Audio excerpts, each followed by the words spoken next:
گرامی قدر حاضرین و سامعین، سورہ آل عمران کی 3 آیات مقدسہ اس وقت کی نشست میں میں نے تلاوت کی ہیں۔ ان 3 آیات مقدسہ میں اللہ جل جلالہ نے امت مسلمہ میں انقلاب کیسے پیدا ہو، امت مسلمہ میں فلاح اور صلاح کیسے ہو، امت مسلمہ کی کامیابی کا راز کیا ہے، گویا کہ 3 ایسے خوبصورت نکات ذکر فرمائے ہیں کہ اگر امت مسلمہ شخصی، انفرادی، ہر اعتبار سے اگر ان 3 نکات کو سامنے رکھ کر زندگی گزارتی ہے تو وہ امت مسلمہ وہ فلاح اور کامیابی کے راستے پر گامزن ہے۔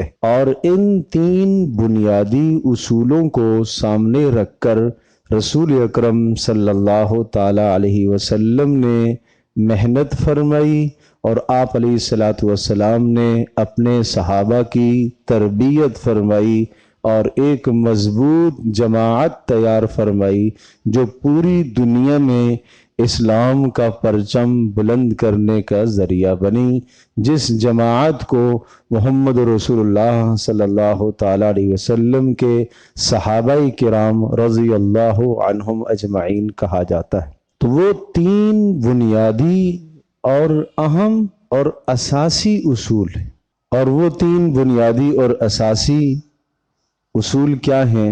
نمبر 1، یا ایھا الذین آمنوا اتقوا اللہ۔ قرآن مقدس میں جب اللہ پاک یا ایھا الذین آمنوا کا لفظ کہتا ہے تو یہ اللہ نے اس امت کو براہ راست خطاب کیا ہوا ہوتا ہے۔ اللہ پاک براہ راست امت سے بات کر رہا۔ گزشتہ امتوں میں ایسا نہیں تھا۔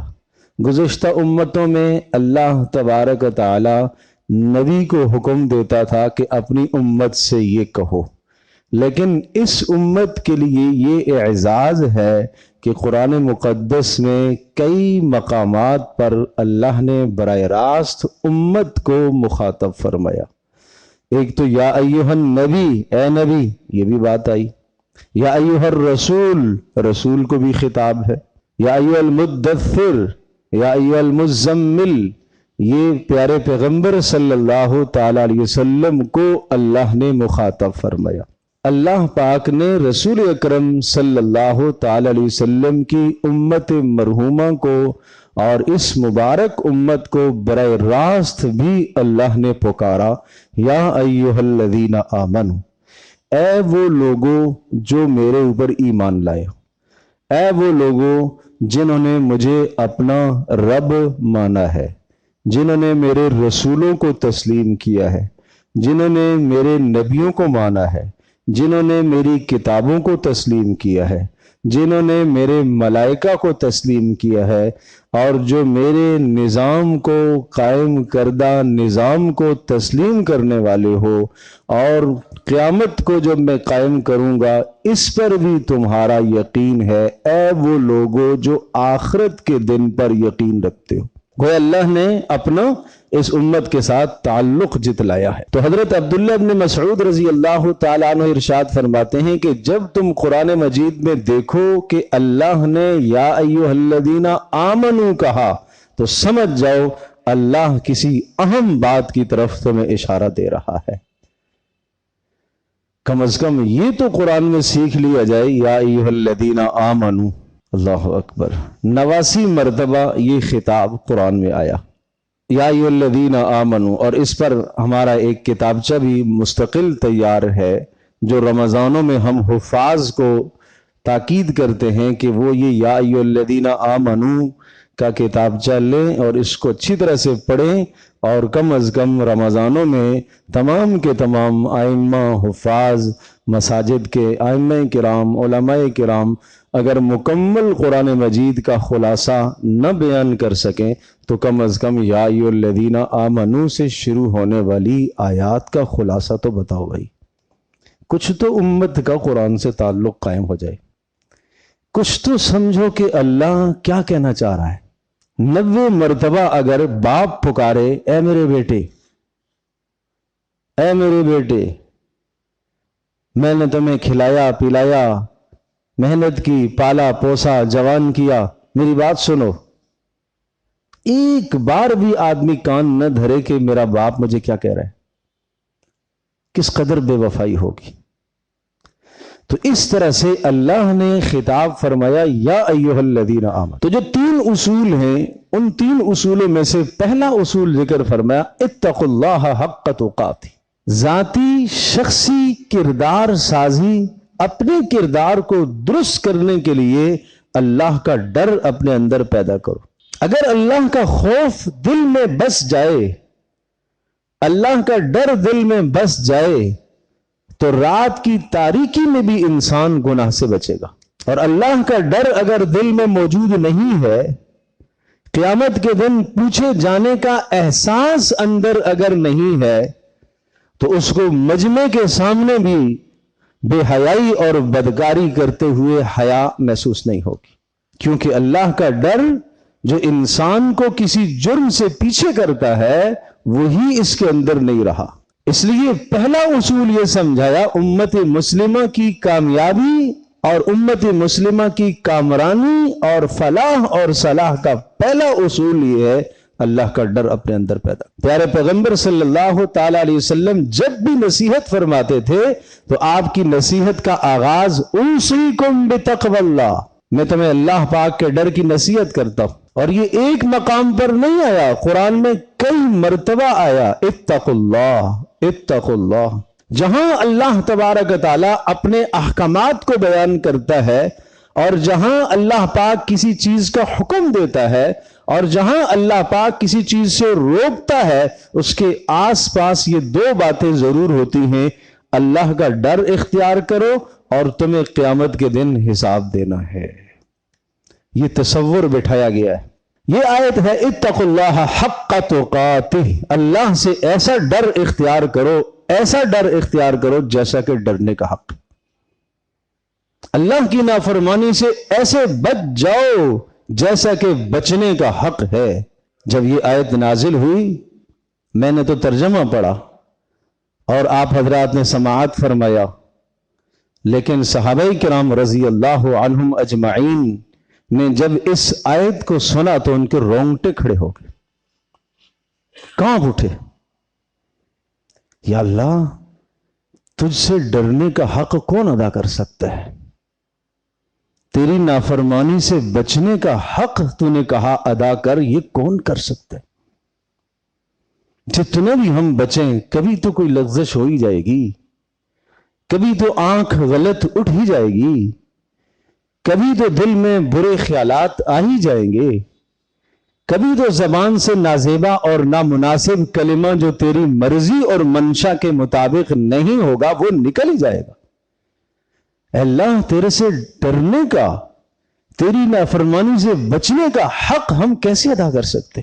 علامہ قرطبی رحمۃ اللہ علیہ نے اس آیت کی تفصیل میں لکھا کہ اللہ سے ڈرنے کا حق یوں ادا ہوگا کہ جس جگہ سے اللہ نے تمہیں روکا ہے وہاں تم باز آ جاؤ، اور جس چیز کے کرنے کا اللہ نے تمہیں حکم دیا ہے وہ کر گزرا، جی میں آئے یا نہ آئے، معاشرہ ساتھ دے یا نہ دے، ماحول اور رواج ساتھ دے یا نہ دے، بس جہاں اللہ نے جانے کا حکم دیا وہاں سے اللہ تمہیں غائب نہ پائے، اور جہاں سے اللہ نے بچنے کا کہا وہاں اللہ تمہیں حاضر نہ پائے، تو گویا کہ اللہ سے ڈرنے کا حق ادا ہو گیا، کسی نہ کسی درجے میں بات بن جائے گی۔ تو میں عرض کر رہا تھا کہ صحابہ کانپ اٹھے اس آیت کو سن کر کہ کیسے یہ ہو سکتا ہے ہم اللہ کا ڈر، اس کا حق کیسے ادا کریں گے؟ وَلَا تَمُوتُنَّ إِلَّا وَأَنْتُمْ مُسْلِمُونَ، تمہاری موت اسلام پر آنی چاہیے، اس لیے کہ موت کا کوئی معلوم نہیں کس وقت آئے گی، تو ایسا نہ ہو کہ جب تمہاری موت آئے تو تم گناہ کرتے کرتے اللہ سے ملاقات کرو، موت آ کر جب تمہیں دبوچ لے تو تم کسی نافرمانی میں پڑے ہوئے ہو، اور یا تمہاری زندگی کے اندر تمہارے نامہ اعمال میں گناہوں کا غلبہ ہو، معصیت اور نافرمانی کا غلبہ ہو، اور اس حال میں موت آ کر تمہیں دبوچ لے، ایسا نہیں ہونا چاہیے۔ ولا تموتن الا وانتم مسلمون۔ پھر دوسری آیت آئی سورۃ التغابن کی، جس آیت کو سن کر صحابہ کرام رضی اللہ عنہم اجمعین کو تسلی کچھ ہو گئی، وہ جو خوف کی کیفیت تھی وہ کم ہوئی۔ وہ کیا آیت تھی؟ فاتقوا اللہ ما استطعتم، اللہ تبارک تعالیٰ سے اتنا ڈر اختیار کرو جتنی تمہاری استطاعت ہے۔ اچھا، اگر حق نہیں ادا کر سکتے ہو تو اپنی استطاعت کے مطابق تو کر سکتے ہو نا۔ اب میں مثال عرض کرتا ہوں۔ ایک آدمی گیٹ سے نکلتا ہے، دروازے سے نکلتا ہے، سامنے ایک گناہ ہے۔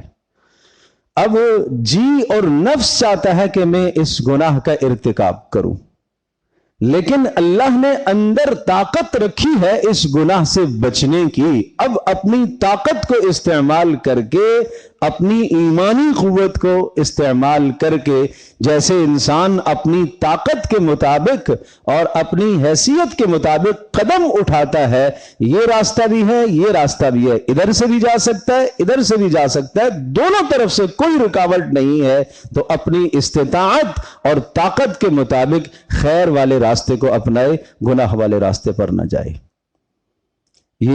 یہ اپنی استطاعت کے مطابق ڈرنے کی کوشش کر رہا ہے۔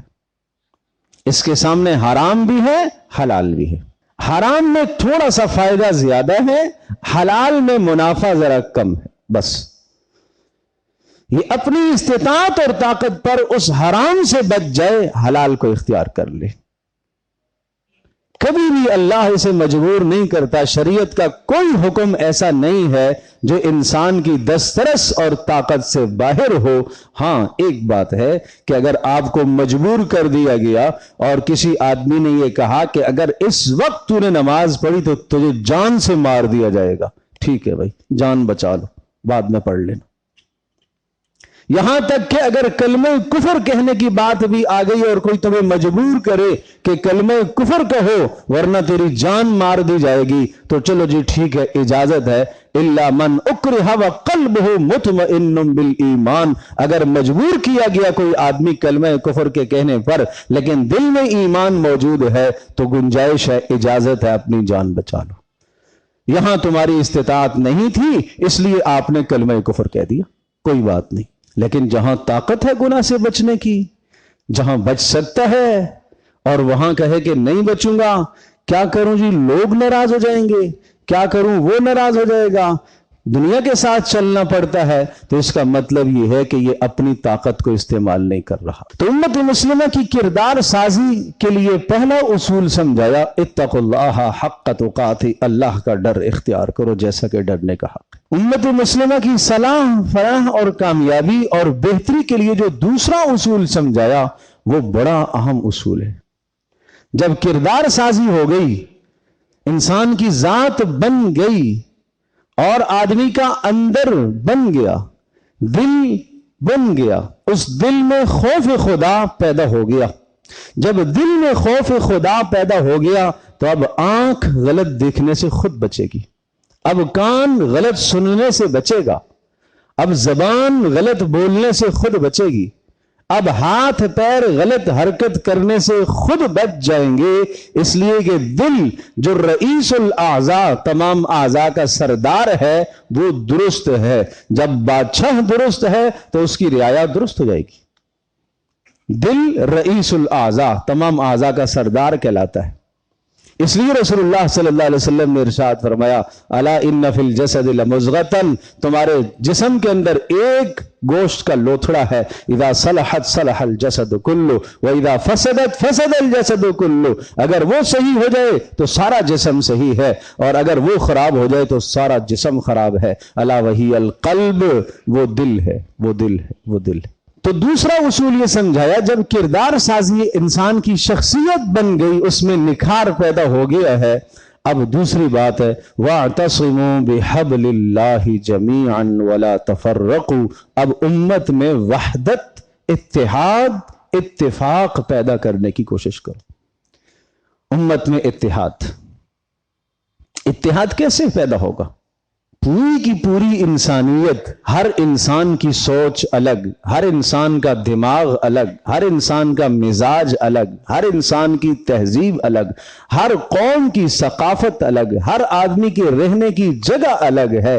ایک گھر کے اندر پلنے والے 4 بھائی، 5 بھائی، 2 بھائی، 3 بھائی، ان کی سوچیں بھی مختلف ہوتی ہیں۔ یا اللہ، اتنی مختلف سوچوں کو ہم ایک یک جان کیسے کریں گے؟ کیسے ممکن؟ اتنی ساری مختلف سوچوں کو ایک جان کیسے کریں گے؟ اتحاد تو جب ہی ممکن ہوگا جب سوچ بھی ایک ہو، جب نظریہ بھی ایک ہو، جب ہدف بھی ایک ہو، جب مقصد زندگی بھی ایک ہو۔ تمام کی تمام چیزوں میں ہم آہنگی، یا کم از کم بڑی موٹی موٹی چیزوں میں ہم آہنگی ہو جائے گی تو باہمی اتحاد قائم ہوگا۔ ایک گھر کے اندر رہنے والے 4 افراد، 5 افراد، لڑائی کیوں ہوتی ہے؟ کس بنیاد پر لڑائی ہوتی ہے؟ جب آرام سوچوں میں اختلاف ہوتا ہے۔ میاں بیوی کے درمیان میں لڑائی کیوں ہوتی ہے؟ جب سوچوں میں اختلاف ہونا شروع ہو جاتا ہے۔ باپ بیٹے میں لڑائی کیوں ہو جاتی ہے؟ سوچوں میں اختلاف کی وجہ سے۔ بہن بھائی میں اختلاف کیوں ہوتا ہے؟ بھائیوں میں لڑائیاں کیوں ہوتی ہیں؟ سوچوں میں اختلاف ہے۔ اس لیے سب کی سوچ ایک ہو جائے، میاں بیوی کی سوچ ایک ہو جائے، سب بھائیوں کی سوچ ایک ہو جائے، گھر میں بہنوں کی سوچ ایک ہو جائے تو اس گھر میں لڑائی کیسے ہوگی؟ اس لیے قرآن ایک نکتہ سمجھاتا ہے، وَاعْتَصِمُوا بِحَبْلِ اللَّهِ، کہ امت مسلمہ کی کامیابی اور فلاح اس پر موقوف ہے کہ باہمی اتحاد ہو، اور اس اتحاد کا واحد ایک ہی راستہ ہے، وہ ہے اللہ کا قرآن۔ اس کو مضبوطی سے تھام لو، اس کو سمجھو، اور اس کو حبل اللہ کہا گیا ہے، اللہ کی رسی کہا گیا۔ اور اس کو رسول اللہ صلی اللہ تعالی وسلم نے یوں ارشاد فرمایا، ابشرو ابشرو ابشرو، خوشخبری حاصل کرو، خوشخبری حاصل کرو، خوش ہو جاؤ۔ آپ کے دروازے پر آ کر کوئی دستک دے، کہ خوش ہو جاؤ، کوئی بہت بڑی چیز ملنے والی ہے، آپ ایک دم سوچیں گے پتہ نہیں کیا خوشی کی بات ہے۔ اللہ کے نبی فرما رہے، اللہ کے نبی جس چیز کی خوشخبری دے رہے وہ کوئی کم بات ہوگی؟ خوش ہو جاؤ تم۔ اللہ کے رسول کس پر خوش ہو جائیں؟ کیا بات آپ ارشاد فرمانا چاہ رہے ہیں؟ کیا کہنا چاہ رہے ہیں آپ؟ تو رسول اللہ صلی اللہ تعالی علیہ وسلم نے فرمایا، فَإِنَّ هَذَا الْقُرْآنِ حَبْلُ اللَّهِ، یہ اللہ کا قرآن، یہ اللہ کی رسی ہے۔ فرمایا، طرفه بِيَدِهِ وَطَرفه بِأَيْدِيكُمْ، اس کا ایک سرا اور کنارہ اللہ کے ہاتھ میں ہے، اور ایک سرا اور کنارہ دنیا میں اللہ نے چھوڑا ہے، وہ تمہارے ہاتھوں میں ہے۔ اس کو مضبوطی سے تھام لو تو بس تم کامیاب ہو جاؤ گے۔ یہ ہے باہمی اتحاد کا راستہ، اللہ کا قرآن۔ اب میں قرآن کی اسی آیت میں جو مثال دی گئی ہے اور ایک نظیر پیش کی گئی ہے، ایک مثال مدنی زندگی کی، پیارے پیغمبر صلی اللہ علیہ وسلم کی ہجرت سے پہلے مدینہ منورہ میں 2 قبائل آباد تھے، یعنی یہود کے قبائل کے علاوہ جو مشرکین کے 2 قبائل تھے، اوس اور خزرج۔ یہ 2 قبیلے ایسے تھے کہ جن میں ہمیشہ چپقلش رہتی تھی، ہمیشہ لڑائیاں رہتی تھیں، اختلافات رہتے تھے۔ قرآن جب آیا اور ان سب نے، اوس نے بھی، خزرج نے بھی، مکہ سے جانے والے مہاجرین نے بھی اور مدینہ میں موجود انصار نے بھی، سب نے اس قرآن کی رسی کو یعنی مضبوطی سے تھاما، سب کے سب چمٹ گئے، مقصد زندگی ایک ہو گیا، سوچیں ایک ہو گئی، اغراض ایک، غرض ایک ہو گئی، آراء ایک۔ سب چیزوں میں جب اتحاد و اتفاق ہوا تو وہ باہمی ایسے جڑ گئے کہ ایک آدمی اپنی آدھی جائیداد دوسرے بھائی کو پیش کرنے کو تیار ہے کہ میں آدھی جائیداد تجھے گفٹ دے رہا ہوں، تم لے لو۔ یہ قرآن کی برکت ہے۔ یہاں تک نوبت آئی کہ ایک دوسرے سے یہ کہہ رہا ہے، میری 2 بیویاں ہیں اور تمہاری شادی نہیں ہوئی ہے، اگر تم چاہتے ہو تو ان میں سے ایک کو میں طلاق دے دیتا ہوں، عدت پوری ہونے کے بعد تم نکاح کر لو۔ یہ باہمی اتحاد کس نے پیدا کیا؟ یہ قرآن نے۔ اس لیے فرمایا وَاعْتَصِمُوا بِحَبْلِ اللَّهِ جَمِيعًا وَلَا تَفَرَّقُوا وَاذْكُرُوا نِعْمَةَ اللَّهِ عَلَيْكُمْ إِذْ كُنْتُمْ أَعْدَاءً۔ وہ وقت یاد کرو کہ جب محمد رسول اللہ صلی اللہ علیہ وسلم کی آمد سے پہلے، قرآن کے نزول سے پہلے تم آپس میں ایک دوسرے کے دست و گرباں تھے، دشمن تھے، تم خون کے پیاسے تھے۔ اور عرب میں تو لڑائی اور جنگ تو کوئی مسئلہ نہیں ہوتا تھا، ذرا ذرا سی بات پر لڑائی اس قوم کا وتیرہ اور شیوا تھا۔ صرف ایک شخص کی، ایک عورت کی اونٹنی دوسرے کے باغ میں داخل ہونے لگی، داخل بھی نہیں ہوئی، اور وہاں ایک درخت کے اوپر کبوتری نے کہیں انڈے دیے، اس کا گھونسلہ تھا، تو اونٹنی نے وہاں سے پتے نوچے اور وہ گھونسلہ گرا، انڈے ٹوٹ گئے، تو اس باغ کا جو مالک تھا اس نے آ کر اونٹنی کو قتل کر دیا۔ پھر ادھر جو اونٹنی جس شخص کی تھی، اس نے اس کو کرتے کرتے کرتے کرتے 20 سال جنگ چلتی رہی۔ سبب کیا؟ انڈوں کا ٹوٹ جانا۔ یوں لڑائی تھی ایسی۔ تو جس قوم میں لڑائی کا یہ حال تھا، قرآن کیا کہتا ہے؟ وَكُنْتُمْ عَلَى شَفَا حُفْرَةٍ مِّنَ النَّارِ فَأَنْقَذَكُم مِّنْهَا وَاذْكُرُوا إِذْ كُنْتُمْ أَعْدَاءً فَأَلَّفَ بَيْنَ قُلُوبِكُمْ۔ اس قرآن کی برکت سے اللہ نے تمہارے دلوں کو جوڑا اور باہمی محبتیں پیدا کی ہیں۔ فَأَلَّفَ بَيْنَ قُلُوبِكُمْ فَأَصْبَحْتُمْ بِنِعْمَتِهِ إِخْوَانًا۔ یہ قرآن نعمت عظمی ہے جس کی بدولت تم آپس میں بھائی بھائی بن گئے، اور اگر یہ قرآن نہ ہوتا وَكُنْتُمْ عَلَى شَفَا حُفْرَةٍ مِّنَ النَّارِ، تم بالکل جہنم کے کنارے پر تھے، موت آتی اور سیدھے جہنم میں جاتے۔ اللہ نے اس قرآن کی برکت سے اور محمد رسول اللہ صلی اللہ علیہ وسلم کی سیرت کی برکت سے تمہیں وہاں سے پیچھے کیا۔ تو یہ دوسرا اصول سمجھایا کہ امت مسلمہ کی فلاح اور بہبود اور کامیابی اور اصلاح کا واحد راستہ اور باہمی اتحاد اور اتفاق کا واحد راستہ اللہ کا قرآن ہے، اللہ کا قرآن ہے۔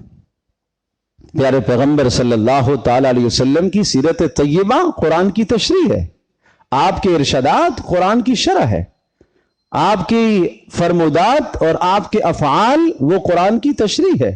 اللہ نے کتاب بھیجی، کتاب کو سمجھانے والا اللہ نے رسول بھیجا کہ یہ رسول تمہیں عمل کر کے دکھائے گا، لیکن یہ واحد راستہ ہے جس راستے سے تم باہمی اتفاق اور اتحاد اختیار کر سکتے ہو، اس کے سوا کوئی اور راستہ نہیں ہے۔ کیوں؟ اس لیے کہ تمہارے مزاج مختلف ہیں، تمہاری سوچیں مختلف ہیں، تمہاری اغراض مختلف ہیں۔ ان مختلف چیزوں کو جوڑنے کے لیے ایک ضابطہ اخلاق اور ایک قانون کیا ہے؟ وہ قانون قرآن مجید ہے، جس کو حبل اللہ، اللہ کی رسی کہا گیا، اور یہ اللہ کی رسی ٹوٹنے والی نہیں ہے، یہ چھوٹ تو سکتی ہے ہاتھ سے، یہ ٹوٹنے والی نہیں ہے۔ اس رسی کی مثال کہ جو آدمی کسی بلندی پر چڑھنا چاہتا ہو اور اس کو ایک مضبوط جگہ پر اٹکایا گیا ہو اور وہ رسی خود بھی مضبوط ترین ہو، وہاں سے چھوٹنے کا، ٹوٹنے کا تصور نہیں، رسی کے ٹوٹنے کا تصور نہیں۔ جو آدمی اس کو مضبوطی سے پکڑے گا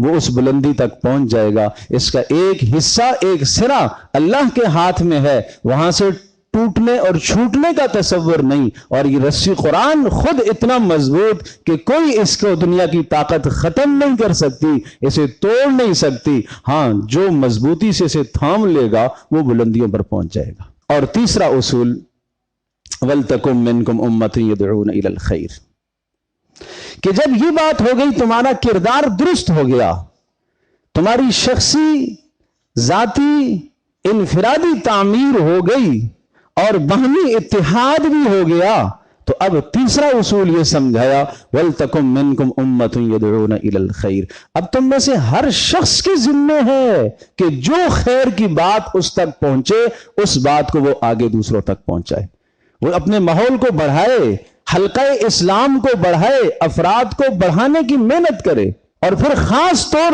پر ایک جماعت ایسی ضرور ہونی چاہیے جس کا اوڑھنا بچھونا مقصد زندگی ہی یہی ہو، امر بالمعروف نہی عن المنکر، نیکی کا حکم کرنا، گناہوں سے روکنا۔ ہر شخص کا بھی فریضہ ہے اور ایک جماعت کا ہونا بھی لازمی ہے۔ ہر شخص کا فریضہ